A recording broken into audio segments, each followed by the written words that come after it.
Oke, gue mulai ya. Oke, Assalamualaikum warahmatullahi wabarakatuh. Jadi pada kesempatan kali ini kami dari kelompok 4 ingin mempresentasikan company case dari Open Innovation dan juga outside in dan juga inside out.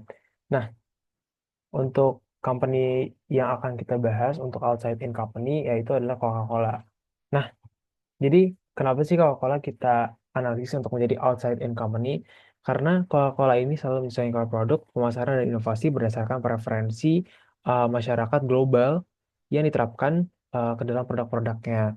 Nah, jadi di sini ada beberapa hal yang di-highlight oleh Coca-Cola sebagai outside in company.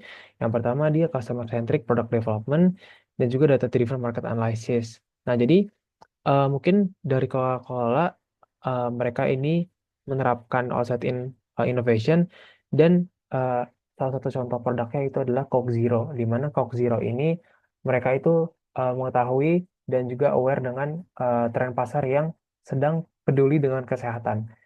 Karena meningkatnya kesadaran kesehatan dari masyarakat global, maka Coca-Cola ini membuat Coke Zero di mana minuman bersoda namun zero kalori. Lanjut ke bisnis model Canvas, di mana di sini outside in company itu fokus terhadap key partners, key activities, key resources, dan juga cost structure. Untuk cost structure sendiri, eh, fokus di biaya riset dan pengembangan produk berbasis tren pasar, karena kita harus banyak mengeluarkan, karena Coca-Cola sendiri itu harus mengeluarkan biaya yang lebih untuk mengetahui tren pasar di outside dalam tanda kutip, dan juga untuk key resource itu sendiri jaringan distribusi global dan juga franchise battling partners dan juga tim pemasaran. Habis itu untuk di key activities yang pasti udah riset pasar dan juga analisis tren konsumen untuk mengetahui tren yang ada di masyarakat global dan juga untuk key partners saya ini distributor dan retailer di uh, semua supermarket, restoran atau minimarket dan juga uh, franchise bottling partners di uh, masing-masing negara secara global. Baik, selanjutnya kami akan membahas tentang company yang menerapkan inside out. Di sini kami memilih perusahaan Tesla. Nah, kenapa kami pilih Tesla? Karena Tesla ini lebih mengutamakan pengembangan teknologi dan infrastruktur internal untuk menciptakan permintaan pasar dibandingkan mengikuti tren yang sudah ada. Nah, ada empat hal yang kami highlight.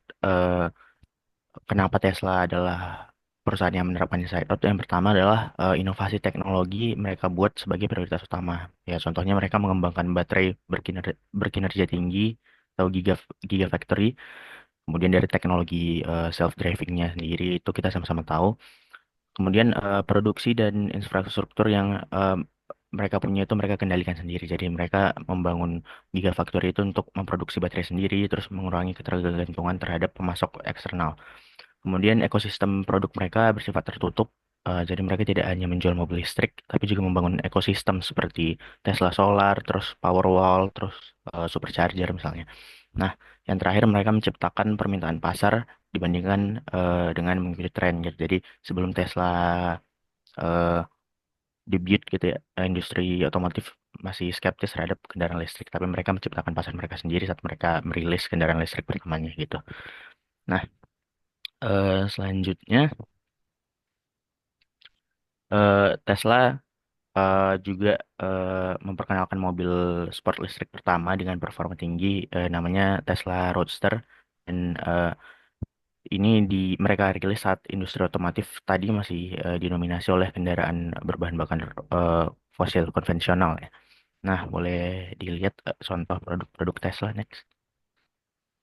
Hmm, Di sini ada contohnya model T, model S, model X Cybertruck-nya dan ya masih banyak lagi sebenarnya produk-produknya yang di luar mobil juga ada tapi ini sekilasnya.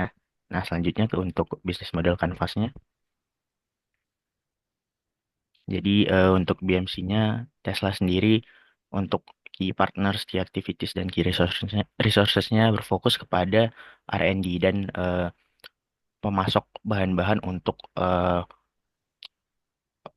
baterai mereka misalnya gitu dan untuk value propositionnya tentu ya mereka menawarkan inovasi yang baru dengan kendaraan mereka, dengan teknologi mereka, dengan AI mereka, dengan desain mereka tentunya yang futuristik, dan yang terakhir ya eksklusivitas brandnya.